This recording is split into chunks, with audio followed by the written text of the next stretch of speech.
আমি একটা ঘটনা আপনাদেরকে শুনাই, এর দ্বারা শরীরের পর্দা কি জিনিস, শরীরের পর্দার গুরুত্ব কত আপনারাও বুঝবেন, এবং মাইকের আওয়াজের সাথে মা বোনেরা যারা শুনতেছে ওনারাও বুঝবে।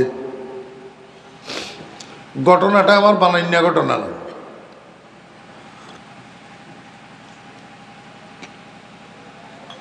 বাস্তব ঘটনা। মুহাম্মদুর রাসূলুল্লাহ সাল্লাল্লাহু আলাইহি ওয়াসাল্লামের কলিজার টুকরা কন্যা ফাতেমার ঘটনা। ফাতেমারে চিনেননি আপনারা? জি, রাসূলুল্লাহ সাল্লাল্লাহু আলাইহি ওয়াসাল্লামের কি মেয়ে, হাসান হুসাইনের কি, হযরত আলীর কি, জান্নাতি রমণীদের সরদার, জান্নাতি রমণীদের সরদার। আমার বেহরা দোস্ত আহবাব, হযরত ফাতেমা রাদিয়াল্লাহু আনহার ইন্তেকালের ঘটনা, হযরত ফাতেমা রাদিয়াল্লাহু আনহার মৃত্যুবরণের ঘটনাটা আমি আপনাদেরকে একটু শুনাই। রমজান মাস ছিল, কি মাস?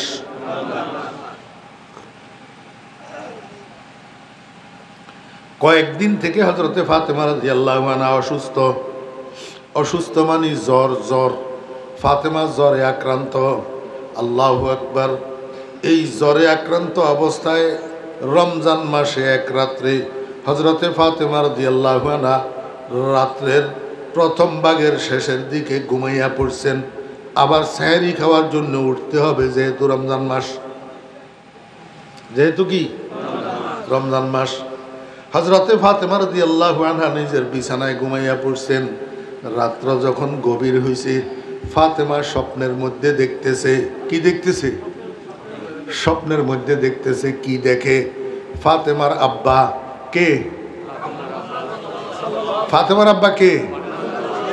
একবারে মানুষ কতগুলার, আমি তো সবাই চেহারা দেখতেছি, মানুষ কতগুলার মনোযোগ কোনো রকমেই হয় না, উদাসীন উদাসীনী। ফাতেমার আব্বা কে? রাসূল আকরাম সাল্লাল্লাহু আলাইহি ওয়াসাল্লাম। ফাতেমা স্বপ্ন দেখতেছে ফাতেমার আব্বা মুহাম্মদুর রাসূলুল্লাহ সাল্লাল্লাহু আলাইহি ওয়াসাল্লাম অন্ধকারের মধ্যে ফাতেমার ঘরে ঢুকছে। ঢুকি শুধু এদিক সেদিক তাকায়, কারে যেন তালাশ করে। স্বপ্নের মধ্যে ফাতেমা জিজ্ঞেস করতেছে, আব্বা জান, এই অন্ধকারের মধ্যে আপনি কোথা থেকে আসলেন, কাকে তালাশ করতেছেন? স্বপ্নের মধ্যেই মুহাম্মদুর রাসূলুল্লাহ সাল্লাল্লাহু আলাইহি ওয়াসাল্লাম ফাতেমারে কয়, বাবা আমি তো তোমারে তালাশ করতেছি একটা সংবাদ দেওয়ার জন্য। স্বপ্নের মধ্যে ফাতেমা জিজ্ঞেস করে, আব্বাজান কি সংবাদ? রাসূল আকরাম সাল্লাল্লাহু আলাইহি ওয়াসাল্লাম কয়, আব্বাজান সংবাদটা হইল আগামী দিন যেহেতু রোজার মাস, রোজা তো রাখবা, একটু পরে সেহরি করবা তোমার স্বামীর সাথে, আর আগামী দিন রোজার শেষে ইফতার করবা আব্বাজানের সাথে জান্নাতের দস্তরখানে।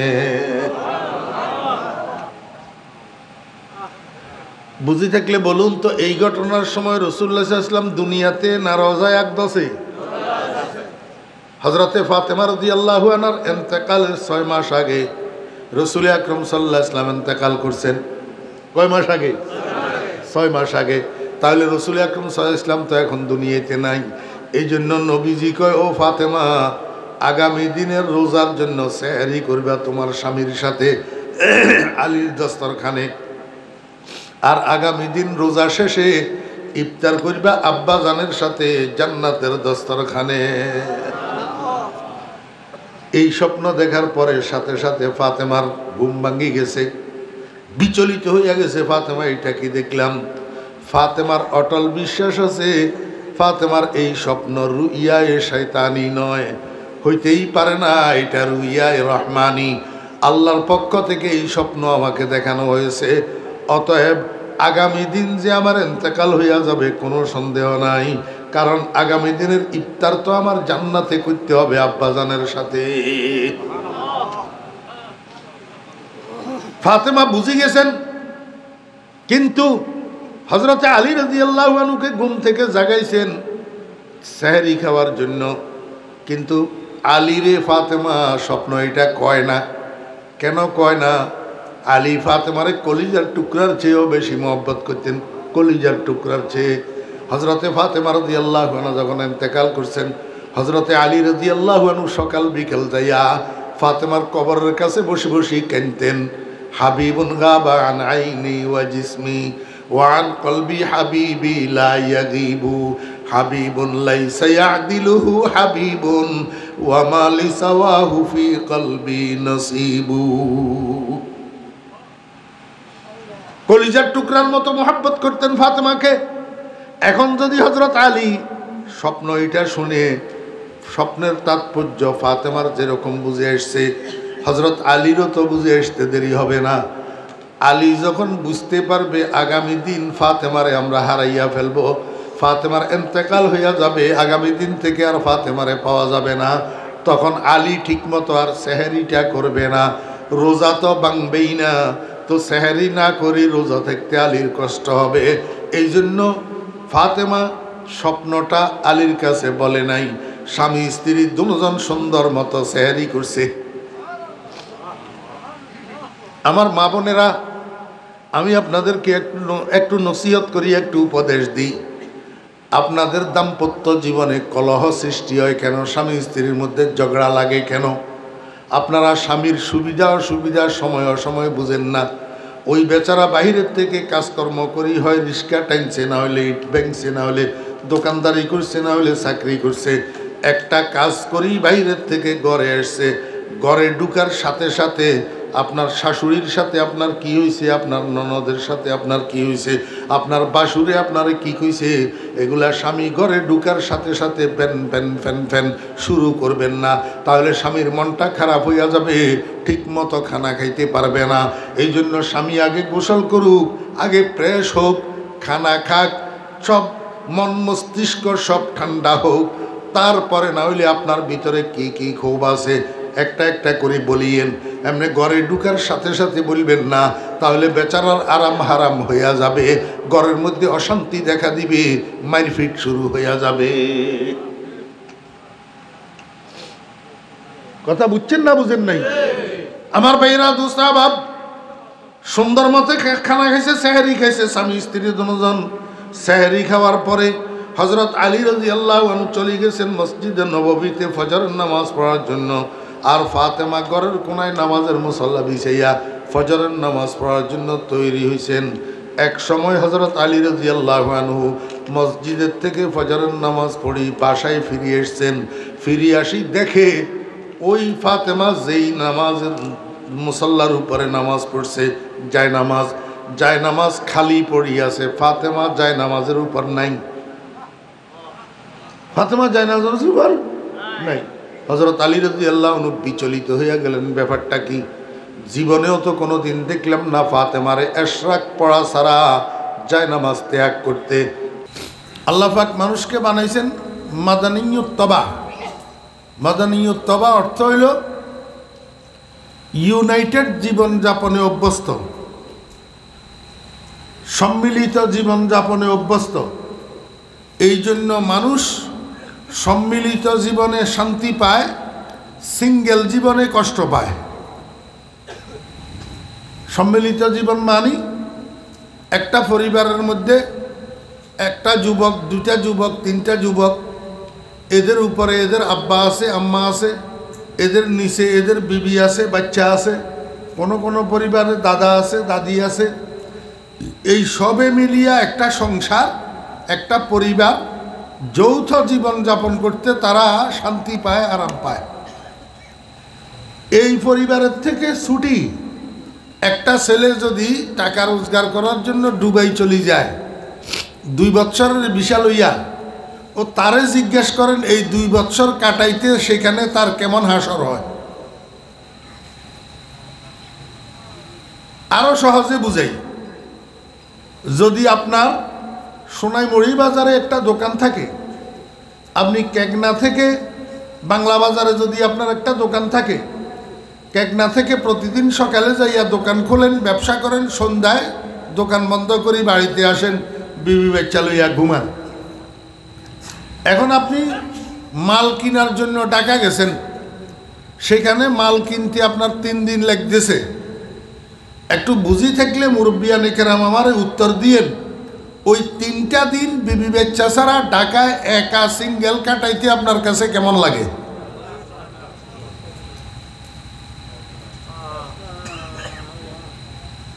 দিলে দিলে খালি পিছনের দিকে টানে না, খালি বিবি বাচ্চার কথা মনে পড়ে না, মা বাপের কথা মনে পড়ে না, কতক্ষণে কেকনা যাব, কতক্ষণে বাড়ি যাব, কতক্ষণে বিবি বাচ্চার কাছে যাব। মুসাফির হার কুজা বাসদ দিলস মাইলে ওয়াতন দারদ চুবুল বুলদর কফস বাসদ দিলস মাইলে চমনদারদ।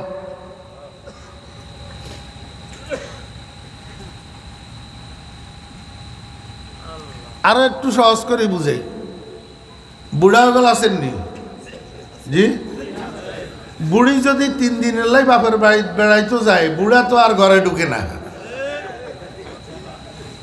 আর ঘরে ঢুকে না,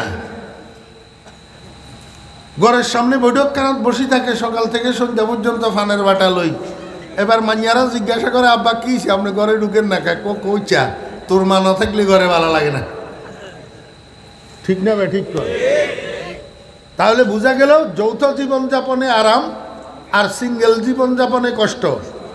ঠিক নিগন? এখন এই যৌথ জীবনযাপনটা আরামদায়ক হবে, যৌথ জীবনযাপনটা শান্তিময় হবে কোন সময়? যদি যৌথ জীবনযাপনটা আল্লাহ পাক তথা বানানেওয়ালার বিধান মতো চলে। আল্লাহকে বানইন্যা, আল্লাহকে বানইন্যা, যেই 2 জনে যৌথ জীবনযাপন করব, যেই 5 জনে যৌথ জীবনযাপন করব, যেই 10 জনে যৌথ জীবনযাপন করব, এখানে একজন পরিবারের কর্তা বাপ, আর একজন পরিবারের সেকেন্ড কর্তা মা, আর 3টা ছেলে। এই 3 ছেলের মধ্যে 2 জনে বিয়ে করছে, 2 জনের ওয়াইফ, আর একটা ছেলে অবিবাহিত আছে, সেইটা বোন আছে 3 জন, বড় ছেলের ঘরের নাতি আছে 2 জন, সব মিলাইয়া একটা যৌথ পরিবার। এটা শান্তিময় হবে কোন সময়? এই পরিবারের যতগুলা সদস্য আছে সবগুলারে যিনি বানাইছে উনার দেওয়া কতগুলা নীতিমালা আর বিধিবিধান আছে, ওই বিধিবিধান মতো পরিচালনা যদি হয় পরিবার, তাহলে পরিবারে শান্তি। আর সেই বিধিবিধান মতো যদি না হয়, তাহলে আজকে এই হয়েছে, কালকে এই হয়েছে, পরশু এই হয়েছে, ইয়েন্দি নন্দেবাড়ি বউয়ে বাজি থাকার, ইয়েন্দি দেবর বাড়ির বউয়ে বাজি থাকার, ইয়েন্দি বাপের কথা হুতে শুনে না, হুতের কথা বাপে শুনে না, লাগলো রে মারামারি, লাগলো রে ফিডাফিডি, এবারে হুতবার ওই গত্তনচার কই সোনাই মরি যায় বাসালর, বুঝছেন নি, বাপেরে ভাড়াই দেয় বৃদ্ধাশ্রমে। এই সমস্ত গণ্ডগোলের মূল হইল বানানেওয়ালার বিধান মতো চলে না।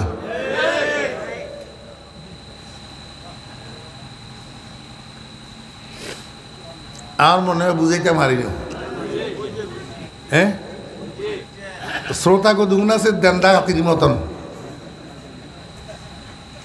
হেগুনের কানিতে ডলবা ইয়ে এলিও ইঞ্জি গেল, ইঞ্জি বার হয়ে যায়, মই বৃত্তের মই নামে না। আসেনি না নাই? এই পর্যন্ত কথা বুঝছেন নি? তাহলে যৌথ পরিবার, যৌথ জীবনযাপন, সম্মিলিত জীবনযাপন, ইউনাইটেড লাইফ শান্তিময় হয় কোন সময়? যখন বানানেওয়ালার বিধান মতো চলে। বানানেওয়ালার বিধান মতো চলে। বানানেওয়ালার বিধান মতো ন চললে দেবরে রাত্রে 2টা বাজে বায়ুরের লগে, দেবরে রাত্রে 2টা বাজে ভাবি লই বার হয়ে যাব কই। এবারে বাই মিয়া কন্টে গেছে, কিন্তু নাই এক করে রয়েছে কিনে আর বকই কয় যে এই হিতি তো সলিমুল্লাহ লয়ে গেছে কই। এগুলা গ্রামের মধ্যে হইতেছে না হইতেছে না? বাংলাদেশে হইতেছে না হইতেছে না? এতের বউ হাতের লই যার কই, হাতের বউ হাতের লগে যার কই। হ্যাঁ, শান্তি না অশান্তি? এই অশান্তির কারণ কি? বানইন্যার বিধান মতো নচলন। বানইন্যার বিধান মতো নচলন। বানইন্যায় যৌথ জীবনযাপন শান্তিময় বেল্লাই যেই বিধানগুলা দিছে, তোর মধ্যে একটা বিধানের নাম হইল পর্দা। কথা কয় না? একটা বিধানের নাম কি? পর্দা। বুঝি থাকলে কনছেন এই বানইন্যায় বিধান যেগেন দিছে, এগেন আমাদের শরীয়তের পরিভাষায় কোন স্তরে পড়ে? ফরজ, ওয়াজিব, সুন্নতে মুআক্কাদা, মুস্তাহাব। বানইন্যার দেওয়া বিধান এগেন কোন স্তরে পড়ে? নামাজ কার দেওয়া বিধান? রোজা কার দেওয়া বিধান? হজ কার দেওয়া বিধান? জাকাত কার দেওয়া বিধান? ফরজ না ওয়াজিব? ফরজ। ফরজ দুই প্রকার, ফরজে আইন, ফরজে কেফায়া। ফজরের নামাজ ফরজে আইন, জানাজার নামাজ ফরজে কেফায়া। হ্যাঁ, জানাজার নামাজ ফরজে কেফায়া। কোরআন শরীফে কোন মন্দি জানাজার নামাজের কথা আসেনি? হুজুরে রাখুন, আই তো মূর্খ মানুষ, কইতে পারি না। কোরআন শরীফে কোন মন্দি জানাজার নামাজের কথা আসেনি? তো আপনারা জানাজার নামাজ হরেন কা? কথা কয় না। রসুলে পড়ছে, রসুলে পড়ছে, এই জন্য আমরাও পড়ি। যাতারা খালি কোরআন মানে, হাদিস মানে না, এতেরা কিরব, এতেরকেও জানাজা কনে উঠবো, এতেরা কাল জানাজা উঠবো। এতেরা তো খালি কোরআন মানে, হাদিস মানে না। তো কোরআন শরীফের কোরআন দিয়ে আছে জানাজার নামাজের কথা। কথা বুঝিয়েন। তাহলে 5 ওয়াক্ত নামাজের কথা কোরআন শরীফে আছে না নাই? এই জন্য এটা ফরজে আইন, এই জন্য এটা কি ফরজে আইন। রোজার কথা কোরআন শরীফে আছে না নাই? এই জন্য এটা ফরজে আইন। জাকাতের কথা কোরআন শরীফে আছে না নাই? এই জন্য এটা ফরজে আইন। হজের কথা কোরআন শরীফে আছে না নাই? এই জন্য এটা ফরজে আইন। ফরদার কথা কোরআন শরীফে আছে না নাই?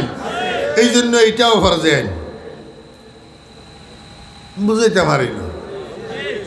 হ্যাঁ, মানুষের যখন স্বার্থের উপরে আঘাত আসে তখন অনেক কথা বুঝলেও বুঝে না। স্বার্থের উপরে যখন কি আইয়ে আঘাত আইয়ে, নিজের মতের উপরে যখন আঘাত আইয়ে, যখন দলের বিরুদ্ধে কেউ কয়, সেই সময় এবারে হুজুর ইয়ার বালা থাকে না। হুজুর ইয়ার কি থাকে না? বালা থাকে না। স্বার্থের উপরে আঘাত আইলে এই সময় বুঝলেও বুঝে না। আরেকটা কথা আমারে কন, আমাদের দেশে একটা ভুল কথা প্রচলিত আছে, নারীর পর্দা। আসলে পর্দা কি শুধু নারীর না নারী পুরুষ উভয়ের? নারী পুরুষ উভয়ের। পর্দা শুধু নারীর না, এই কথাটা একটু পরে বুঝবেন। আগে আমি পর্দারে ভাগ করি। পর্দা 3 প্রকার। কয় প্রকার? 1 নম্বর হইল চোখের পর্দা, 1 নম্বর। 2 নম্বর আওয়াজের পর্দা। কিসের? আওয়াজের। 3 নম্বর বডির পর্দা, শরীরের পর্দা। তাহলে পর্দা কয় প্রকার হইল? 3 প্রকার কোরআন শরীফে আসেনি? জি, আপনারা তো কারণে অকারণে ছোট্ট থাকতে মাদ্রাসা ছুটতে নারেন না। এই জন্য 3 প্রকার পর্দার কথা যে কোরআনে আছে এই কথা আপনারা জানেন না। আমাকে আমি দেখাই দিয়ে। 1 নম্বর পর্দা হইল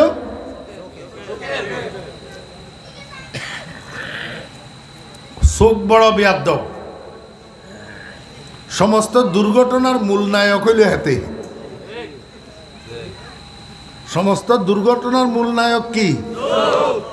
এই জন্য রসুল আল্লাহর কাছে দোয়া করছেন, আমাদেরকে দোয়া শিখেছেন, আল্লাহুম্মা ইন্নী আউযু বিকা মিন শাররি বসরি। আয় আল্লাহ, আমার চোখের অনিষ্ট থেকে তুমি আমাকে হেফাজত করো। কথা বুঝছেন না বুঝেন? এখন এই চোখের হেফাজত আন্ডা হে মুই তো এই ফেনির মুই চোখ মাইওলাতেও আছে, মনীষলাতেও আছে, নারীতেও আছে। আপনার গায়ে মুই পুরুষের মনে চোখ নাই। বেগুন আপনারা আমদানি তো পুরুষের চোখ আছে নি? তো যাদের তো চোখ আছে এত চোখের পর্দা লাগতো না। কোরআন দি আছে, কোরআন শরীফে কোরআন দি। এই হাফেজ আছে নে মাহফিলে, হাফেজের বাইরা একটু আত্মলনছেন কষ্ট করি। হাফেজ হাফেজ আছেন নি? একটু হাফেজ বাইরে একটু হাত তোলেন না। কি আরে এত বড় মাহফিলে? হ্যাঁ, আরে শরম কি রে, হাত তুলবো না? সে হাত তোল। হাফেজ এই 2 জনে তুলছে, আর নাই? ওই আরো 2 জন 4 জন, মাশাআল্লাহ ওইসে হাত নামো, হাত নামো। আর সাক্ষী এতজন লাগে না। এ আই হরি আউযু বিল্লাহি মিনাশ শাইতানির রাজিম قل للمؤمنين يغضوا من أبصارهم ويحفظوا فروجهم আসেনি হাফেজ সাহেবরা কোরআন শরীফে আসেনি যেগুলো হাফেজ না সেগুলো কেমনে করে জিজ্ঞাই কারে কয় কোনে হাফেজ সাহেবরা উত্তর দিব কোনো কোনো গোপালগঞ্জিয়ার মতো বানাই বানাই হয়ে দিয়ে নি কোরআন শরীফ শেখ হাসিনার চাচা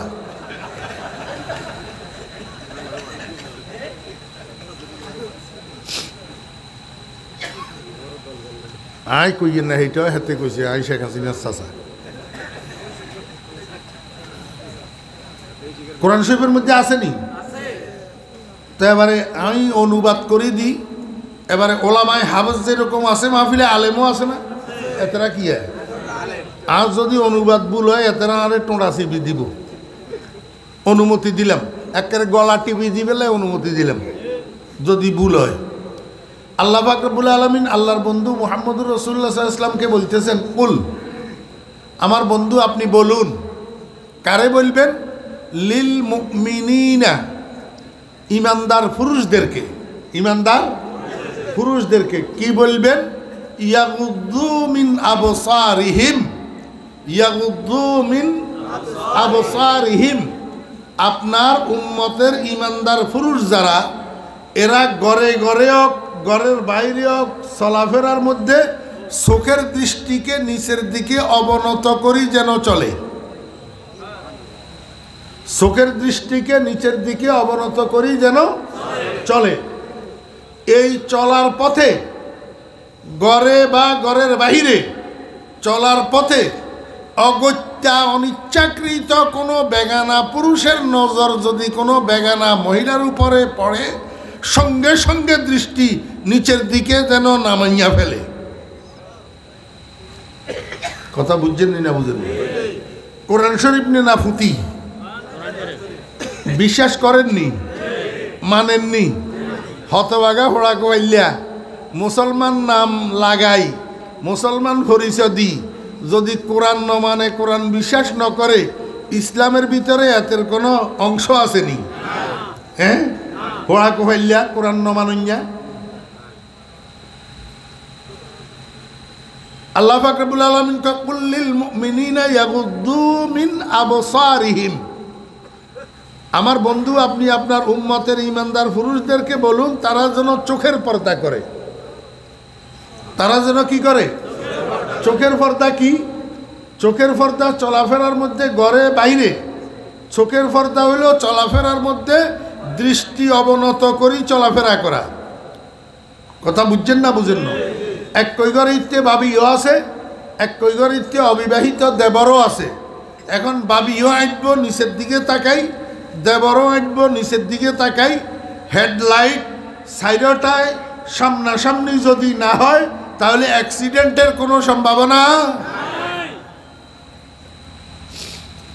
প্রাইভেট কার দুইয়ান রাস্তা সরু কোনো রকমের দুইটা গাড়ি একটা একটারে ক্রস করতে পারে তো প্রাইভেট কার দুইটা দুই দিক থেকে আসতেছে আপনারা কেউ যদি ড্রাইভার থাকেন অথবা ড্রাইভিং আইন কানুন সম্পর্কে জানেন আমি ড্রাইভার আমি লাইট ট্রান্সপোর্ট সার্ভিস যতগুলো আছে সবগুলার ড্রাইভার আপনারা দেখছেন কিনা জানি না আমি নিজের গাড়ি নিজে ড্রাইভ করি ও মাহফিলে যাই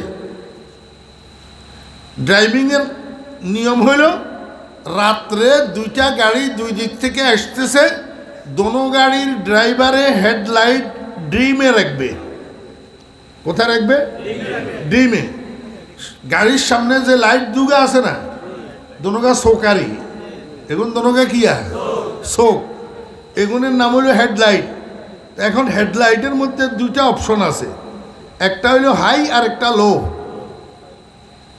একটা হাই আর একটা লো একটা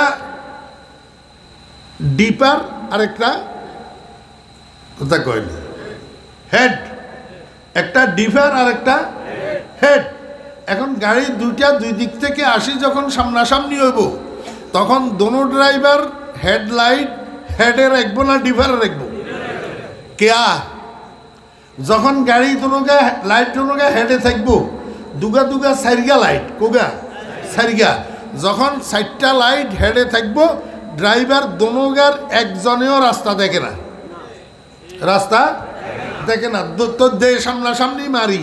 এবারে এই গাড়ির ড্রাইভারও মরে, এই গাড়ির ড্রাইভারও মরে, কোম্পানির 20 লাখ 25 লাখ 30 লাখ 50 লাখ টাকার গাড়ি এনে ভাঙে। অ্যাক্সিডেন্ট হইল নি? যদি নিয়ম কানুন মানত, বাননিয়ার বিধিবিধান মানত, অর্থাৎ সামনাসামনি আইলে হেডলাইট দোনোগারে ডিম করে দিত, তাহলে আর এই অ্যাক্সিডেন্ট। আল্লাহ পাক রব্বুল আলামিন কে বন্ধু কুল লিল মুমিনাত ইয়াগদুদনা মিন আবসারিহিন্না, আছে না আবসার হুজুররা? কোরআন শরীফে আছে না নাই?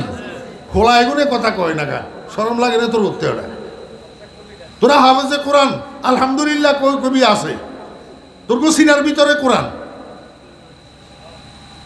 আমি তো হাফেজ না, বদনসিব, আর হুতেরা তিনজন হাফেজ আল্লাহ দিল, কিন্তু আমি হাফেজ না। আল্লাহ পাক রব্বুল আলামিন কুল, বন্ধু আপনি বলুন, লিল মুমিনাতি, আপনার উম্মতের ইমানদার মহিলাদেরকে, ইমানদার কি কইবেন? ইয়াগদুদনা মিন আবসারিহিন্না, এই বেডিরাও চলাফেরার পথে এই সামনের হেডলাইট জনগারে যেন ডিম করি করি চলে, অর্থাৎ নিচের মুই করি চলে। অগত্যা বাবির নজর যদি দেবরের উপরে পড়ে যায় অনিচ্ছাকৃতভাবে, তো বেটকাই এমনি গালের দিকে তাকাই থাকতো না, বরং সঙ্গে সঙ্গে চোখেরে নামাই ফেলাইব। চোখেরে কি হয়ে লাইব? নামাই ফেল। তাহলে আর অ্যাক্সিডেন্ট হইতো না, তাহলে আর কি হইতো না? অ্যাক্সিডেন্ট হইতো না। আর যদি বানানেওয়ালার বিধান ন মানি, বানন্যার আইন ন মানি, বাবি বেটকাই দেওয়ারের দিকে তাকাই থাকে, দেওয়ার বেটকাই বাবির দিকে তাকাই থাকে, তো একদিন 2 দিন 3 দিন এরকম তাকাইতে তাকাইতে একজনের দিকে আরেকজন আকৃষ্ট হইয়া আরেকদিন দুর্ঘটনা ঘটে যাব। তাহলে পারিবারিক শান্তি না অশান্তি? এই অশান্তির কারণ কি? ওই বানন্যার বিধান ন মানন, বানন্যার বিধান ন মানন। এটা হইল চোখের পর্দার কথা কইলাম সংক্ষেপে, আমার শরীর খারাপ তো এই জন্য লম্বা কথা কোয়া যেত না। ইয়ার পরেরটা হইল আওয়াজের পর্দা। ইয়ার পরেরটা কি? আমি যে আয়াতটা তালাবাত করছি এটারও অনুবাদ করে দিলে তো আপনারা বুঝে যাবেন আওয়াজের পর্দা কিয়া। আল্লাহ পাক রব্বুল আলামিন আল্লাহর বন্ধু মুহাম্মদুর রাসূলুল্লাহ সাল্লাল্লাহু আলাইহি ওয়াসাল্লামের স্ত্রীদেরকে ডাক দিয়েছেন। রাসূল আকরাম সাল্লাল্লাহু আলাইহি ওয়াসাল্লামের স্ত্রীদের নাম আজওয়াজে মুতাহহারাত, আজওয়াজে পবিত্র বিবিগণ, পবিত্র বিবিগণ। রাসূল আকরাম সাল্লাল্লাহু আলাইহি ওয়াসাল্লামের বিবিদের নাম উম্মাহাতুল মুমিনিন, কিয়ামত পর্যন্ত আনেওয়ালা ইমানদারদের মা, ইমানদারদের বুঝি থাকলে বলেন সে রাসূলুল্লাহ সাল্লাল্লাহু আলাইহি ওয়াসাল্লামের বিবিরা নেককার না বদকার? কি নেককার? কে আর নেককার কা? মনোযোগ আসেনি? রাসূলুল্লাহ সাল্লাল্লাহু আলাইহি ওয়াসাল্লামের বিবিরা নেককার কা? ওই আরে আমার থেকে শোনেন, আপনি কই দিলে আর আয় কি লেবু। আল্লাহ কোরআন শরীফের মধ্যে একটা মূলনীতি বয়ান করছেন। কি বয়ান করছেন? মূলনীতি। আল খবিসাতু লিল খবিসিনা ওয়াল খবিসুনা লিল খবিসাত, আত-তাইয়্যিবাতু লিত-তাইয়্যিবিনা ওয়াত-তাইয়্যিবুনা লিত-তাইয়্যিবাত। আল্লাহ কয় অপবিত্র বিবিগণ অপবিত্র স্বামীর জন্য, অপবিত্র স্বামীগণ অপবিত্র বিবির জন্য, পাক পবিত্র চরিত্রবান স্ত্রীগণ চরিত্রবান স্বামীর জন্য, আর চরিত্রবান স্বামীগণ চরিত্রবান স্ত্রীর জন্য। মনে রাখেন, আপনি যে বাইরে যাই ফষ্টি নষ্টি করেন, আপনার গদ্দিও ঠিক নেই। গদ্দি কি নাই? ঠিক নাই। যদি আপনার গদ্দি ঠিক থাকতো তাহলে আপনি বাহিরে ফষ্টি নষ্টি করতে পারতেন না, আপনার হাঁটু কাঁপত, হাঁটু কাঁপত। যদি আল্লাহ পাকের এই মূলনীতি ঠিক হয় তাহলে আপনারা ফতুয়া দেন রাসূল আকরাম সাল্লাল্লাহু আলাইহি ওয়াসাল্লাম চরিত্রবান স্বামী কিনা? হ্যাঁ, খালি চরিত্রবান নেই, এয়াতুন উত্তম চরিত্রওয়ালা মানুষ এই পর্যন্ত পৃথিবীতে আর আসছে না, কিয়ামত পর্যন্ত আসবে। সর্বোত্তম চরিত্রের অধিকারী নয়। তাহলে এমন স্বামীর স্ত্রীরা চরিত্রহীন হয় কিভাবে? এমন নেককার স্বামীর স্ত্রী বৎকার হয় কিভাবে? কথা বুঝছেন না বুঝেন না? তাহলে রাসূলুল্লাহ সাল্লাল্লাহু আলাইহি ওয়াসাল্লামের বিবিরা নেককার না বৎকার? নেককার নো। আল্লাহ কি ওরে সান? আল্লাহ কয় ইয়া নিসা আন-নাবিয়্যি, ইয়া নিসা আন-নাবিয়্যি, হে নবীর স্ত্রীগণ। ডাক দিছে, ডাক দিছে, ডাক দি কি কয়? লাস্তুন্না কাহাদিম মিনান নিসা, ও নবীর স্ত্রীগণ, তোমরা পৃথিবীর অন্য অন্য নারীদের একজনের মতো নও। হ্যাঁ, হোলারে এম এ পাস করাই, হোলা বাড়িতে আইছে, অন গ্রাম্য মুরুক্ষ হোলা কতগুণের লগে খাই খাই ক্যারাম বোর্ড খেলেন। কি খেলেন? Carrom board. বাপে দুরুতুম কছে, রে আব্দুল করিম, এই কথাল্লাই তোরে ঢাকা ইউনিভার্সিটি তো এম এ পাস করে আইসি, তুই হোলাইগুনের মতন নে, তুই হোলাইগুনের মতন নে। আল্লাহ কছে, ও নবীর স্ত্রীগণ, তোমরা দুনিয়ার অন্য অন্য মহিলাদের মতো না, তোমরা আমার বন্ধুর স্ত্রী। আমার বন্ধুর সম্মান যেরকম, তোমরা বন্ধুর স্ত্রীদের সম্মানও সেরকম। কথা বুঝছেন না বুঝেন না? লাস্তুন্না কাহাদিম মিনান নিসা। আচ্ছা, এবারে কি কয় সামনের মুই? কয় ইনিত তাকাই তুন্না, ইনিত তাকাই তুন্না, যদি তোমরা ফরেজগার হইয়া থাকো, যদি তোমরা মুত্তাকি হইয়া থাকো। আমার একখানা বুঝি থাকলে কম তো, নবীর স্ত্রীগণ আগের থেকে মুত্তাকি নো, ফরেজগার নো। নবীর জন্য স্ত্রী এগুলা নির্বাচন করছে কনে? আল্লাহ। তাহলে ফরেজগার স্ত্রী নির্বাচন করে না, তখন আবার দমকাজ যে যদি তোমরা ফরেজগার হইয়া থাকো, যদি তোমরা মুত্তাকি হইয়া থাকো, তাহলে ফালা তাখজানা, তোমরা নরম করিও না। কি করিও না? এই এগেন শুনবেন নি, সামনে আরো মজার কথা আছে, অনত হবে ভূমিকা আনা কইয়ে। আর নইলে কিচ্ছা কাহিনী শুনতেন চাইলেও ইউটিউবের ভিতরে আমার ইসুফ জলেকের বয়ান আছে, হাটাজালি কলেজ মাঠে, হিয়ান শুনিয়েন একেবারে প্রেম কাহিনী, বড় সুন্দর। ফালা তাখজানা, আল্লাহ কও নবীর স্ত্রীগণ, তোমরা যদি ফরেজগার হইয়া থাকো তাহলে নরম করিও না। কিয়া নরম করিও না? বিল কাউল, এটা বওয়াস্তায় হরফেজর মফুলে বিহি, আয় কাওলা কুন্না, তোমরা তোমাদের কথারে নরম করিও না। নরম বুঝি থাকলে বলেন তো এই কথাটার অর্থ কি? আল্লাহ পাক রব্বুল আলামিন কহে, হে নবীর স্ত্রীগণ, খবরদার এগানা সারা, এগানা বুঝি থাকলে বলেন না, স্বামীর জন্য স্ত্রী এগানা না বেগানা? বাপের জন্য মেয়ে এগানা না বেগানা? মায়ের জন্য ছেলে এগানা না বেগানা? শাশুড়ির জন্য মেয়ের জামাই এগানা না বেগানা? দাদির জন্য নাতি এগানা না বেগানা? দাদার জন্য নাতনি এগানা না বেগানা? দুলাবার জন্য শালি এগানা না বেগানা? দেবরের জন্য বাবি এগানা না বেগানা? আল্লাহ পাক রব্বুল আলামিন কয়, ও নবীর স্ত্রীগণ, যদি তোমরা খোদাবিরু হইয়া থাকো, যদি তোমরা পরেশগার হইয়া থাকো, তাহলে বেগানা পুরুষের সাথে কথা বলতে কথারে নরম করিও না। অর্থাৎ বেগানা পুরুষের সাথে বেটকাই বেটকাই, লেট বাই সিয়ন সিয়ন সুরে মিডিয়া মিডিয়া কথা কইও না।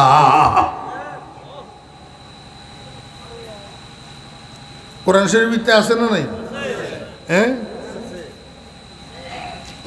অন্ত কজে কিয়া কইলা শালি, দরকার হইলে তোমার বইনে রে বলি যাবো, তোমারে বলতেন না।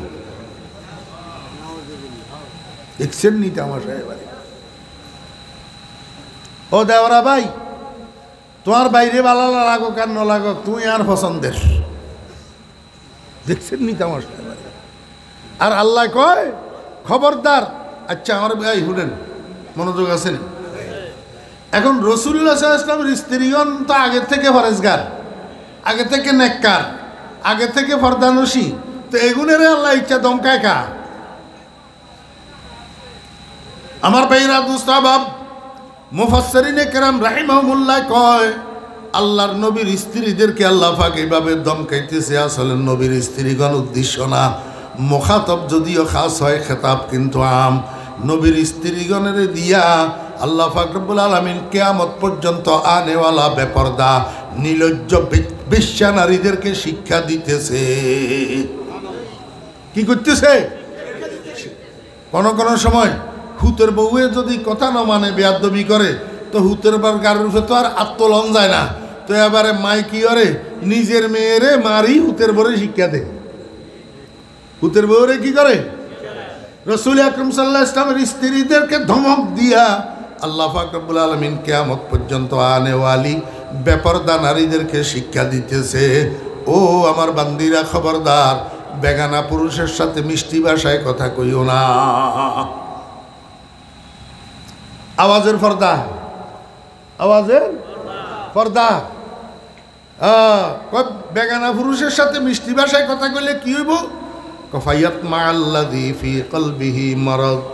এই রাস্তা দিয়ে হাঁটে যে যুবক, এগুন বেগুন কোন পরিষ্কার অন্তরওয়ালানো, সাফ অন্তরওয়ালানো, এগুন বেগুন আল্লাহু আকবার রোগমুক্ত কলবের অধিকারী নো। কতগুণের দিলের ভিতরে বিষ ভরি রয়েছে, বিষ।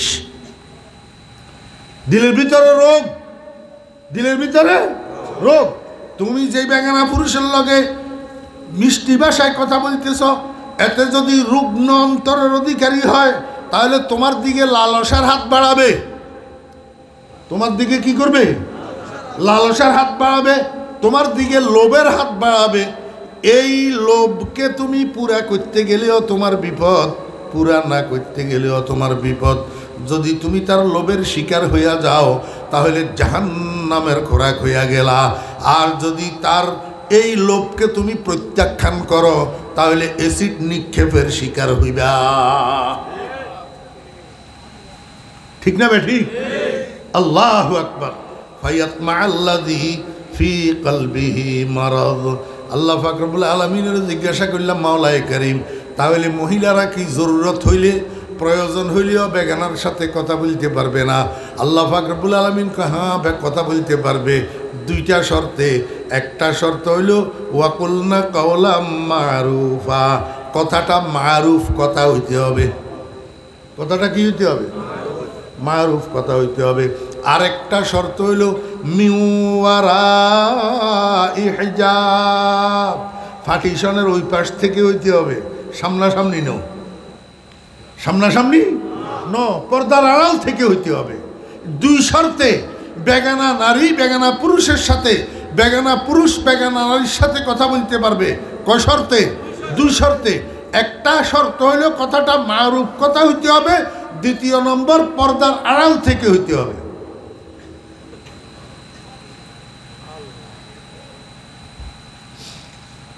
একটা কথা এই মুহূর্তে না কইলে আমার পেটের ভাত হজম হইত না। আল্লাহর কুতুব সৈয়দ মোহাম্মদ ফজলুল করিম রহমতুল্লাহ আলাই, সৈয়দ মোহাম্মদ ফজলুল করিম রহমতুল্লাহ আলাই আমাদের বাংলাদেশের এক নেত্রীর সাথে সৈয়দ মোহাম্মদ ফজলুল করিম রহমতুল্লাহ আলাইয়ের সাথে সংলাপের প্রস্তাব দেওয়া হয়েছিল। কি দেওয়া হয়েছিল? সংলাপের প্রস্তাব। সৈয়দ মোহাম্মদ ফজলুল করিম রহমতুল্লাহ আলাই বলেন, দুইটা শর্তে উনার সাথে সংলাপে আমি রাজি আছি। এক নম্বর শর্ত হইল উনি পার্টিশনের এই পাশে, আমি ওই পাশে, পার্টিশনের এই পাশ ওই পাশ থেকে দোনোজনের সংলাপ করব। আরেকটা শর্ত হলো যদি এইটা না হয়, তাহলে দোনোজনের মাঝখানে দোবাসী থাকবে। এই দোবাসীর কাছে উনি উনার কথা বলবে, আর পরে দোবাসী সেটা আমাকে শোনাবে, আবার আমি দোবাসীর কাছে আমার কথা বলবো, দোবাসী যাইয়া আমার কথাটা উনাকে শোনাবে। এইভাবে হইলে সংলাপে আমি রাজি আছি। সামনাসামনি কোনো বেগানা নারী, সে যত বড় নেত্রীই হোক, সামনাসামনি বেপরদা কোনো সংলাপে আমি রাজি নই। সৈয়দ মোহাম্মদ ফজলুল করিম রহমতুল্লাহ আলাই আল্লাহ জান্নাতুল ফেরদাউসের আলা মাকাম দান করেন। এগুলারে কয় আপসহীন, এগুলারে কয় কি? আপসহীন। এখন এই আপসহীনের দৃষ্টান্ত এই যুগে আর নাই। আল্লাহু আকবার।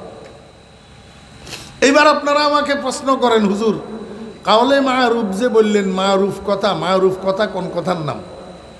এক অত্যন্ত সংক্ষেপে বলতেছি আমি। কথা বলার ধরন তিন প্রকার। কয় প্রকার? তিন প্রকার। একটা হইল অতি নরম, আরেকটা হইল অতি গরম, আরেকটা হইল মিডিয়াম, আরেকটা হইল কি? আমি একটু আপনাদেরকে উদাহরণ দিই। একটা ছেলে আর একটা মেয়ে দুটা কলেজে পড়ে, একই রাস্তা দিয়া দুজন কলেজে যায়।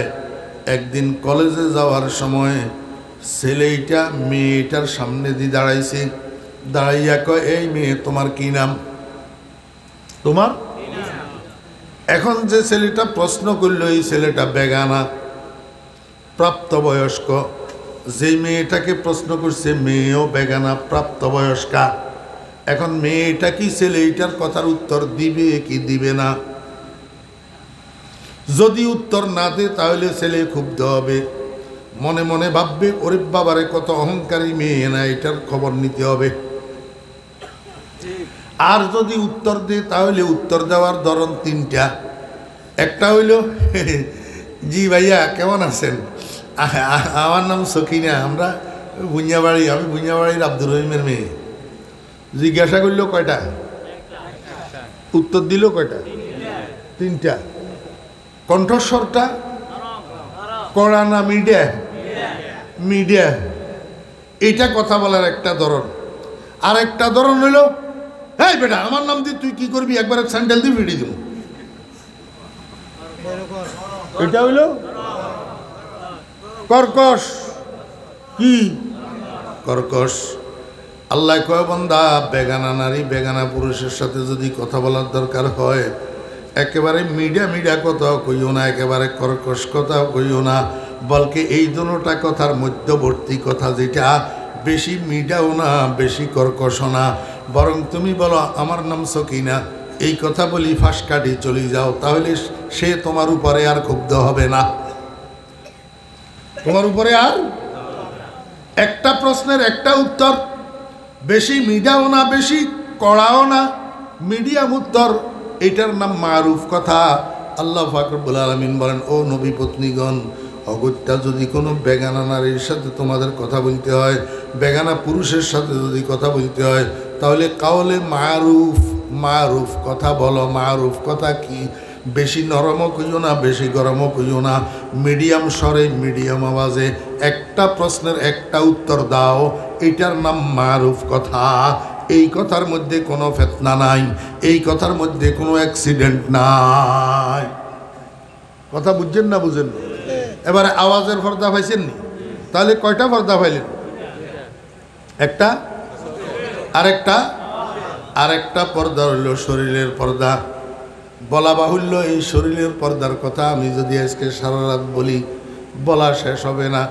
আমি একটা ঘটনা আপনাদেরকে শুনাই, এর দ্বারা শরীরের পর্দা কি জিনিস, শরীরের পর্দার গুরুত্ব কত আপনারাও বুঝবেন, এবং মাইকের আওয়াজের সাথে মা বোনেরা যারা শুনতেছে ওনারাও বুঝবে। ঘটনাটা আমার বানাইনা ঘটনা না,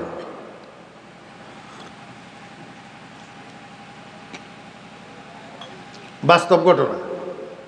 মুহাম্মদুর রাসূলুল্লাহ সাল্লাল্লাহু আলাইহি ওয়াসাল্লামের কলিজার টুকরা কন্যা ফাতেমার ঘটনা। ফাতেমারে চিনেননি আপনারা? জি। রাসূলুল্লাহ সাল্লাল্লাহু আলাইহি ওয়াসাল্লামের কি মেয়ে, হাসান হুসাইনের কি, হযরত আলীর কি, জান্নাতি রমণীদের সরদার, জান্নাতি রমণীদের সরদার। আমার বেহরা দোস্ত আহবাব, হযরত ফাতেমা রাদিয়াল্লাহু আনহার ইন্তেকালের ঘটনা, হযরত ফাতেমা রাদিয়াল্লাহু আনহার মৃত্যুবরণের ঘটনাটা আমি আপনাদেরকে একটু শুনাই। রমজান মাস ছিল, কি মাস?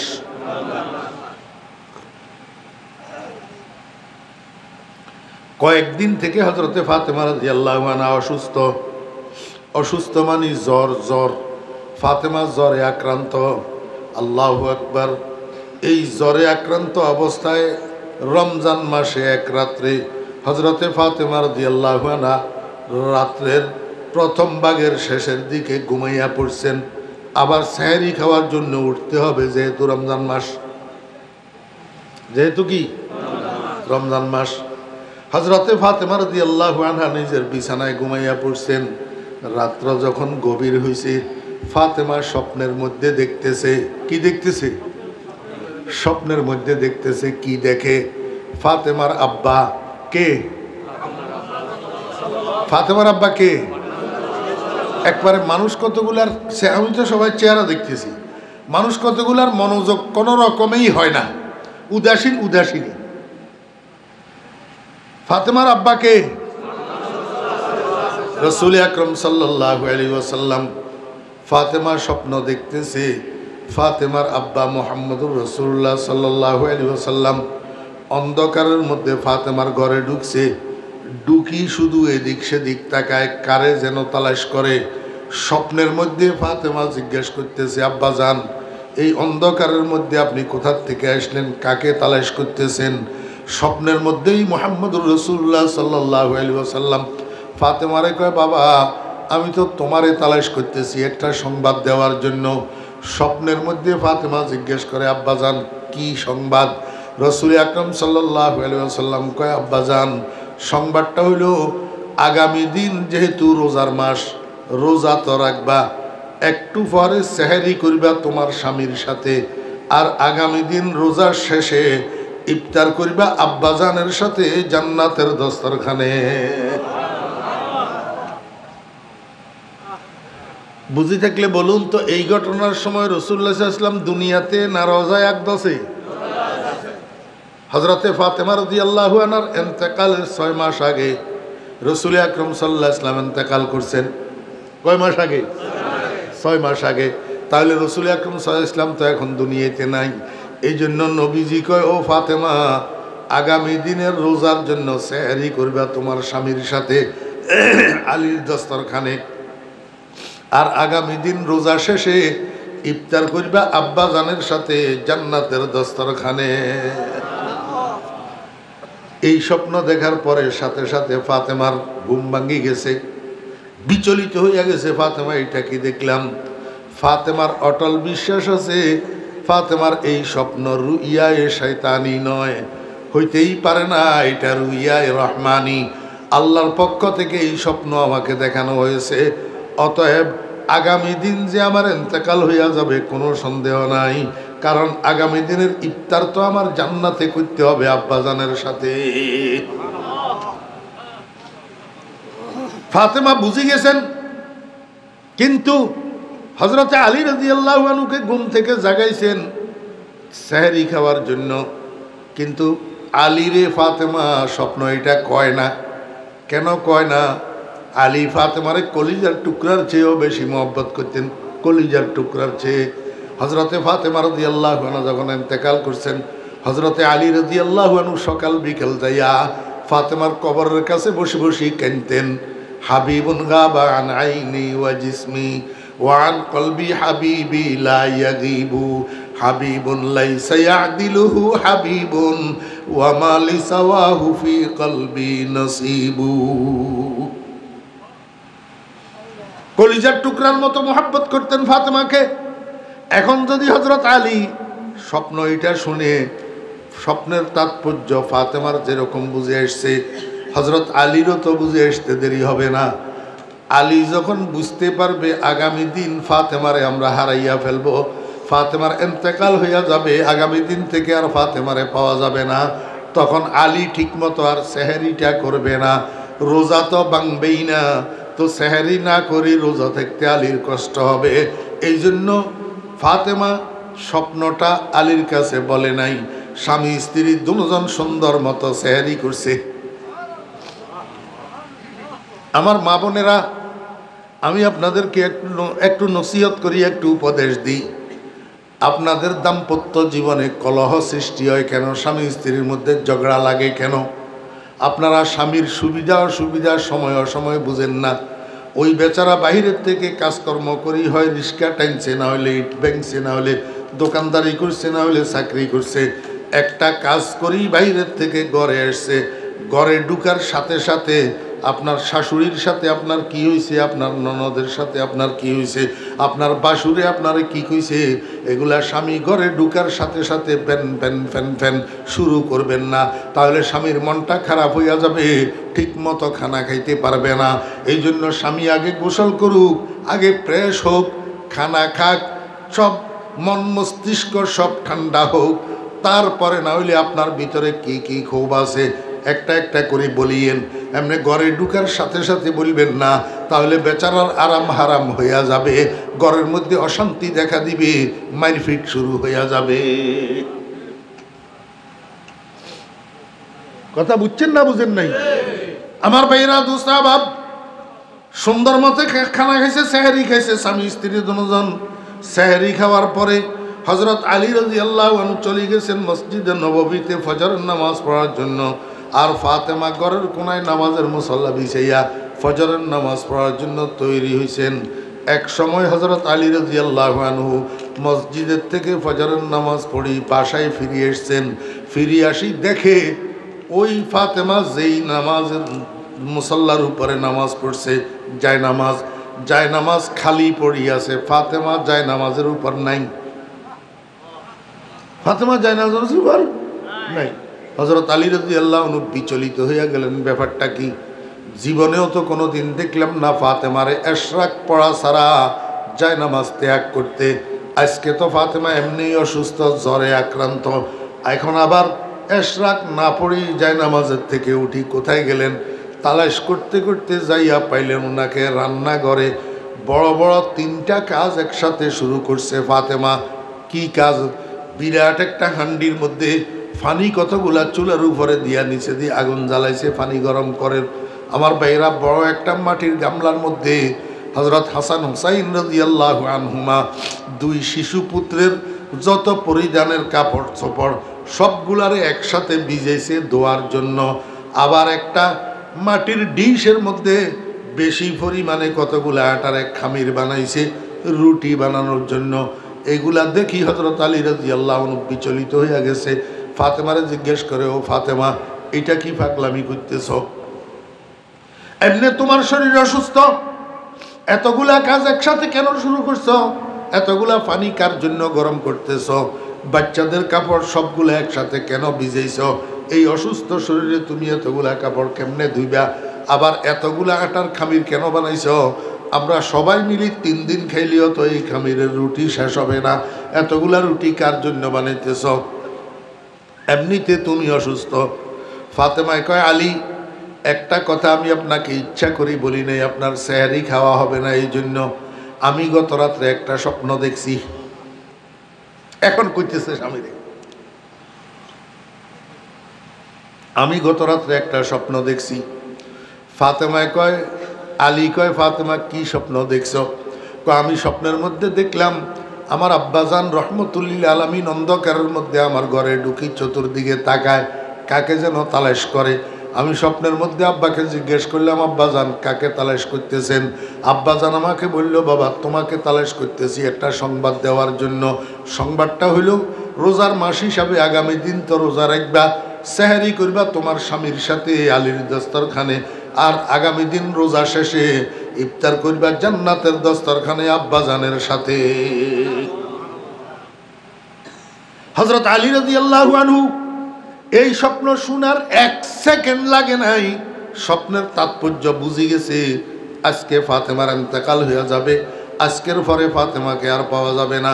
হযরত আলী রাদিয়াল্লাহু আনহু নিজেকে আর স্থির রাখতে পারে নাই, কান্না শুরু করছে হাউমাউ করি। এখন স্বামীকে কাঁদতে দেখি, ফাতেমা মহিলা মানুষ, নরম দিল, স্বামীকে কাঁদতে দেখি এবার নিজেও স্বামীর সাথে কান্না শুরু করছে। স্বামী স্ত্রী দুজন হাউমাউ করে করে কান্দে। এই সময়ের মধ্যে ছোট্ট 2 শিশু পুত্র হাসান হুসাইন রাদিয়াল্লাহু আনহুমা দুজন বাহিরে খেলাধুলা করতেছিলেন। হঠাৎ করিয়া সে ঘরে ঢুকছে। ঘরে ঢুকি দেখি আব্বাও কান্দে, আম্মাও কান্দে। এখন দুজন, একজন মায়ের কাছে, একজন বাপের কাছে, একবার মায়ের কাছে, একবার বাপের কাছে যাইয়া জিজ্ঞাসা করে, আব্বু কাঁদেন কেন? বাপে কোনো উত্তর দেয় না। আরেকবার জিজ্ঞাসা করে, আম্মু কাঁদেন কেন? মায়েও কোনো উত্তর দেয় না। বারবার যখন বিরক্ত করতেছে, হযরত ফাতেমা রাদিয়াল্লাহু আনহা কয়, বাবারা এই মুহূর্তে তোমরা এখানে আর আমাদেরকে বিরক্ত না করি, তোমরা দুজন নানাজির কাছে চলে যাও। কার কাছে? নানাজি কোথায়? রওজা আকদসের ভিতরে। হাসান হুসাইন কোথায়? উপরে। এক কথায় বুঝেন, নানাজি আখেরাতে, হাসান হুসাইন দুনিয়াতে। এখন এইটা কি ফাতেমায় বুঝে না? তো বুঝলেও ছেলেদের দুজনের কয় নানাজির কাছে চলে যাও। নানাজির কাছে কেমনে যাবে? আমার বেহরা দোস্ত আবাব, ফাতেমার ঘরে এটা নতুন ঘটনা না, এটা পুরাতন ঘটনা। যেই কোনো সময় ফাতেমা জরুরি কোনো কাজ করতে লাগে, বাচ্চারা মাকে ডিস্টার্ব করে, বিরক্ত করে, তো মা ডিস্টার্বের থেকে বাঁচার জন্য সন্তানদেরকে কয়, বাবারা তোমরা দুজন নানার কাছে চলে যাও। নাতিরা নানার পাগল, নানার কথা শুনলে এক দৌড়ে যাইয়া দুনো ভাই নানাজির কবরের উপরে উঠি বসি যায়। ভিতরের থেকে নানাজি কথা কয়, উপর থেকে নাতিরা শুনে উত্তর দে, আবার উপর থেকে নাতিরা কথা কয়, ভিতর থেকে নানাজি শুনে আর উত্তর দে। মজার গোমর হইল, এমতো অবস্থায় রওজায়ে আকদসের চতুর্পাশে শত শত মানুষ জিয়ারতরত অবস্থায় থাকে। এর নানা নাতি কি কথা হইতেছে কোন জিয়ারতকারী মানুষে শুনে না। মিয়ানে আশাক ও মাশুক চেরমজিস, মিয়ানে আশাক ও মাশুক চেরমজিস, কেরামান কাতেবিরা হাম খবর নিস। আমার ভাইরা দোস্ত আবাব, আজকেও নাতিরা দুজন গোল্লা ছুট দিয়া যাইয়া নানার কবরের উপরে উঠে বসে গেছে। ভিতর থেকে নানাজি কয়, নাতিরা এই মুহূর্তে আপনারা এইখানে কেন আসলেন? কয়, আম্মা জান আমাদেরকে আপনার কাছে পাঠাইয়া দিছে। নানায় কয়, ভুল, আপনারা দুজন আবার ঘরে যান, যাইয়া মায়ের চেহারার দিকে তাকাইয়া থাকেন। মনে রাখিয়েন, আজকের পরে মাকে আর দুনিয়াতে আপনারা পাবেন না, মায়ের চেহারা দেখতে পাবেন না। ভুল করিয়েন না, তাড়াতাড়ি ঘরে যান, আজকে আপনার মায়ের ইন্তেকাল হইয়া যাবে। নানাজির মুখে এই কথা শোনার সাথে সাথে বাচ্চারা দুজন হাউমাউ করি কান্না শুরু করছে। কানতে কানতে যখন ঘরে যাইয়া ঢুকছে, হযরত ফাতেমা রাদিয়াল্লাহু আনহা জিজ্ঞাসা করে, বাবারা এবার তোমরা কাঁদো কেন? হাসান হুসাইন কয়, আম্মু আমাদের থেকে আর লুকাইন না, নানা জান আমাদেরকে সব বলে দিছে, আজকের পরে আপনাকে আমরা আর পাবো না, আজকে আপনার ইন্তেকাল হয়ে যাবে, এই জন্য নানা জান আমাদেরকে পাঠাইয়া দিছে আপনার চেহারার দিকে তাকাইয়া থাকার জন্য। আমার ভাইয়েরা দোস্ত আবাব, কথা বলতে বলতে জোহরের নামাজের ওয়াক্ত হইয়া গেছে। এদিকে ফাতেমার জ্বর বরাবর বাড়তে আছে, শরীরের মধ্যে কম্পন শুরু হইয়া গেছে। কোনো রকমে কষ্ট করি উজু করি ফাতেমা জোহরের নামাজটা আদায় করছে।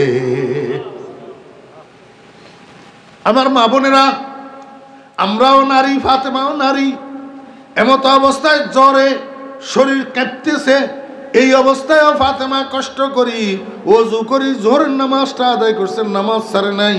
আমার মা বোনেরা ও আম্মা জানেরা, যত কাজ করতেছেন একটাও নিজের কাজ না, কিছু স্বামীর কাজ, কিছু সন্তানদের কাজ, কিছু শ্বশুর শাশুড়ির সংসারের কাজ। আপনার কাজ কোনোটা না, আপনার কাজ হইল 5 ওয়াক্ত নামাজ। তাহলে আপনি নিজের কাজটা করলেন না, পরের কাজের জন্য জীবন দিতে গেলেন, এটা বোকামি ছাড়া আর কি? কারে খুদকুন কারে বেগানা মকুন, বরজমিনে খানায় দিগর মকুন। আমি আপনাদেরকে, আমার মা বোনেরা, আমি আপনাদেরকে বলি না শ্বশুর কাজ করিয়েন না, স্বামীর কাজ করিয়েন না, সন্তানদের কাজ করিয়েন না, এটা বলি না। সেই কাজগুলাও করেন, সাথে নিজের কাজটাও বলিয়েন না, 5 ওয়াক্ত নামাজ ছাড়িয়েন না। বুঝাইতে পারছি? আমার ভাইরা দোস্ত আবাব, জোহরের নামাজও শেষ। হযরত ফাতেমা রাদিয়াল্লাহু আনহা আর বসে থাকতে পারলেন না, কিবলামুখী হইয়া শুইয়া গেলেন। বড় ছেলে হযরত হাসান রাদিয়াল্লাহু আনহুকে বললেন, বাবারে তুমি একটু তোমার আব্বাকে আমার কাছে ডাকিয়ে আনো, তোমার আব্বার সাথে আমার কিছু জরুরি কথা আছে। হযরত হাসান রাদিয়াল্লাহু আনহু যাইয়া হযরত আলী রাদিয়াল্লাহু আনহুকে ডাকিয়ে এনেছেন। হযরত আলী রাদিয়াল্লাহু আনহু আসি ফাতেমার শয্যা পাশে বসছেন। জিজ্ঞেস করে, ফাতেমা এমন কি জরুরি কাজ যে তুমি আমাকে এই অসুস্থ অবস্থায় ডাকিয়ে আনলে, ইমার্জেন্সি? ফাতেমা কয়, আলী বসেন, আপনার সাথে আমার কয়টা জরুরি কথা আছে। 1 নম্বর জরুরি কথা বলার সময় ফাতেমা আলীর হাতেরে ধরছে, আলীর হাতেরে ধরছে, দড়ি। কয়, আলী যেই দিন থেকে আমি আপনার স্ত্রী হইয়া আপনার ঘরে আসছি, সেই দিন থেকে স্বামী হিসাবে আপনার যেই হক ছিল সেই হক তো আমি আদায় করতে পারি নাই। সেই খেদমত করার দরকার ছিল, আপনার আমার উপরে যে অধিকার ছিল আমি সেটা পুরা করতে পারি নাই। এই কারণে কিয়ামতের ময়দানে যদি আপনি স্বামী হইয়া আমার বিরুদ্ধে আল্লাহ পাকের আদালতে মামলা করেন, তো আমার কারণে আমার আব্বাজান, যেহেতু আমি সন্তান, আমি সন্তানের কারণে রহমতুল্লিল আলামিন আল্লাহ পাকের আদালতে লজ্জিত হবেন। আমি চাই না আমি সন্তানের কারণে আমার আব্বা কিয়ামতের ময়দানে কোটি কোটি মানুষের সামনে লজ্জিত হোক, আমি চাই না। এই জন্য আমি হাত ধরি আপনার সামনে কাঁদতেছি, আপনি একটু দয়া করি, মেহরবানি করি আমার রুহু যাওয়ার আগে আমাকে একটু মাফ করিয়া দিলেন কিনা বলে। রহমতুল্লিল আলামিনের কন্যা, দুনিয়াতে থাকতে জান্নাতের ঘোষণা প্রাপ্ত জান্নাতি মহিলাদের সর্দার হযরত আলী রাদিয়াল্লাহু আনহুর হাত ধরে কান্দে আর কয়, আপনি তো আমার স্বামী, আপনার যে হক ছিল আমি আদায় করতে পারি নাই। এই জন্য কিয়ামতের ময়দানে আমার বিরুদ্ধে কোনো নালিশ করবেন নি, কোনো আমার রুহু থাকতে আমার একটু মাফ করিয়া দিলেন কিনা বলেন। ও ভাইরা, দোস্ত বাবেরা, আমার মা বোনেরা, এমন স্বামীরে আমরা অনেক সময় জুতা ফিটাও তো করি, এমন স্বামীরে আমরা অনেক সময় জাটা ফিটাও তো করি, এমন স্বামীরে আমরা স্বামীর বাপদাদার 14 গোষ্ঠী দরিয়াও তো গালাগালি করি। আমার মা বোনেরা, খবরদার খবরদার খবরদার, ফাতেমা রাদিয়াল্লাহু আনহার জীবনী থেকে একটু শিক্ষা গ্রহণ করুন। ফাতেমা রসুলের কন্যা মরার সময় স্বামীর হাত ধরিয়া কয়, আমারে মাফ করিয়া দিলেন কিনা বলেন, আমি তো আপনার হক আদায় করতে পারি না। এই কথা শুনি হযরতে আলী রাদিয়াল্লাহু আনহু ধরছে আমারে গপ করি ফাতেমার হাত। ফাতেমার হাত ধরি হযরতে আলী রাদিয়াল্লাহু আনহু কান্দে আর কয়, ও ফাতেমা, তুমি তো রহমতুল্লিল আলামিনের কন্যা, তুমি তো রহমতুল্লিল আলামিনের মেয়ে। আমি আলী তো কোনোভাবেই তোমার উপযুক্ত ছিলাম না। তোমারে তোমার আব্বা দয়া করি মেহরবানি করি আমার হাতে উঠাইয়া দিছে। যেদিন থেকে তোমাকে স্ত্রী বানাইয়া ঘরে উঠাইছি সেই দিন থেকে আজকে পর্যন্ত এক বেলা খানা হতো তোমারে আমি পেট ভরাইয়া খাওয়াইতে পারি নাই। একটা ভালো জামা, একটা ভালো পোশাক তোমাকে আমি পরাইতে পারি নাই। একটা ভালো খাটে, একটা ভালো বিছানায় তোমাকে আমি শুইতে দিতে পারি নাই। ও ফাতেমা, রহমতুল্লিল আলামিনের কন্যা হিসাবে যেই যত্ন তোমার করার দরকার ছিল আমি আলী সামর্থ্যের অভাবে সেই যত্ন তোমাকে করতে পারি নাই। এই জন্য কিয়ামতের ময়দানে তোমার আব্বার সামনে আল্লাহ পাকের আদালতে আমার বিরুদ্ধে অভিযোগ করবেনি কোনো। জিন্দা থাকতে আমারে একটু মাফ করিয়া দাও। আমার ভাইরা, দম্পতি কাকে বলে, স্বামী স্ত্রী কাকে বলে, এখান থেকে শিখেন। আল্লাহু আকবার। স্বামী স্ত্রীর হাত ধরিয়া কান্দে আর মাপ চায়, স্ত্রী স্বামীর হাত ধরিয়া কান্দে আর মাপ চায়। এটা হইল স্বামী স্ত্রীর মধুর জীবন। আল্লাহ আমার ভাইরা, দুস্তাবাব, হযরত ফাতেমা রাদিয়াল্লাহু আনহা কয়, আলী, আপনার সাথে আমার আরো একটা কথা আছে। কয়, সেটা কি? কয় যে এই যে সামনে রাত্রি আসতেছে, একটু পরে আমার ইন্তেকাল হইয়া যাবে। কারণ আব্বাই তো আমাকে বলছে ইফতার আব্বার সাথে হবে, তাহলে ইফতারের আগে আমার ইন্তেকাল হইয়া যাবে। আমি ইফতারের আগে মরে যাব। সামনে যে রাত্রি আসতেছে, এই রাত্রের অন্ধকারে আমাকে দাফন করে দিবেন। খবরদার, আপনার কাছে আমার দাবি, আমার দাফন কাফনের কাজটা আগামীকাল সূর্য উঠা পর্যন্ত বিলম্বিত করবেন না। আর আমার দাফন কাফনে, আমার জানাজায় কোনো বেগানা পুরুষ যেন শরীক হইতে না পারে, কাউকে খবর দিবেন না। হযরত আলী রাদিয়াল্লাহু আনহু কয়, ফাতেমা, এটা কি কথা কইলা? তুমি রহমতুল্লিল আলামিনের কন্যা, তোমার ইন্তেকালের খবর পাইলে চতুর্দিক থেকে দলে দলে মানুষ ছুটে আসবে জানাজার নামাজ পড়ার জন্য, ছুটে আসবে তোমার দাফন কাফনে শরীক হওয়ার জন্য। তুমি নিষেধ কেন করতেছ? ফাতেমা কয়, আলী, বুঝলেন না? যারা আমার জানাজার নামাজ পড়ার জন্য আসবে তাদের চোখের মধ্যে কি পট্টি বাঁধা থাকবে নি? তাদের নজর তো খোলা থাকবে, তাদের দৃষ্টি তো আমার খাটিয়ার উপরে পড়বে। কাফনের কাপড় মোড়ানো থাকার কারণে হয়তো তারা আমার চেহারা দেখবে না, কিন্তু আমার শরীরের কাটিং তো তারা দেখবে। রহমতুল্লিল আলামিনের কন্যা কতটুক লম্বা ছিল, কতটুক খাটো ছিল, কি পরিমাণ মোটা ছিল, কি পরিমাণ চিকনা ছিল, এইটা তো তারা অনুমান করবে আর কল্পনা করবে।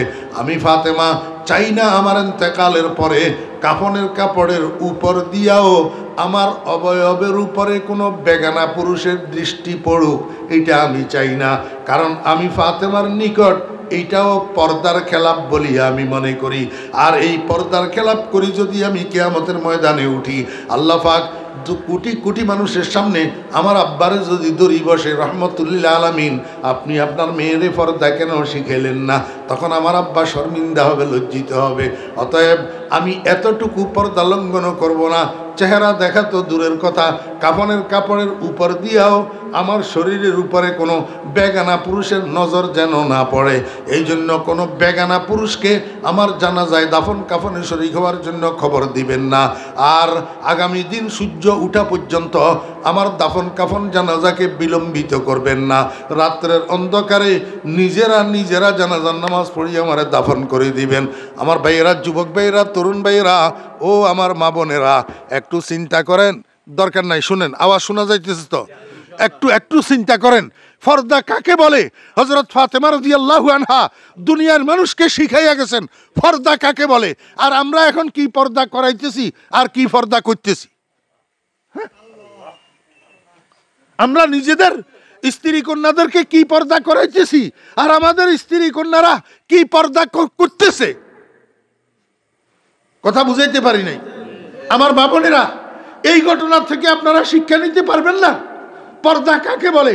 হযরত ফাতেমা রহমতুল্লিল আলামিনের কন্যা হইয়া, জান্নাতি রমণীদের সর্দার হইয়া কি পর্দা শিখাই গেলেন দুনিয়ার মা বোনদেরকে, যে কাফনের কাপড়ের উপর দিয়াও যেন বেগানা পুরুষের নজর আমার শরীরের উপরে না পড়ে।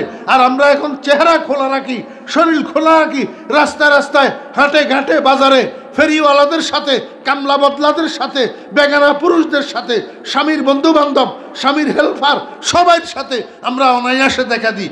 আর স্বামী কতগুলো আছে দয়ুস, স্বামী কতগুলো আছে দয়ুস, নিজের স্ত্রীকে দিয়া বেগানা পুরুষের সাথে সাক্ষাৎ করায়, নিজের স্ত্রীকে দিয়া বেগানা পুরুষের আপ্যায়ন করায়। আল্লাহ যদি বুঝ না দে, এই বলা, এই শোনা, ইন্নামা আনা নাজিরুল উরিয়ান, আমরা তো আমাদের দায়িত্ব পালন করতেছি। আসল হেদায়েত কার হাতে? আল্লাহর হাতে। আল্লাহ যদি দিল নরম করে দে, যদি কথাগুলো দিলে লাগে, তো হেদায়েত আল্লাহর পক্ষ থেকে আসবে। আল্লাহ পাক আমাদেরকে সেই হেদায়েত দান করেন। আল্লাহ পাক আমরা সবাই নারী পুরুষকে এই পর্দার ফরজে আইন আদায় করার জন্য তৌফিক দান করেন।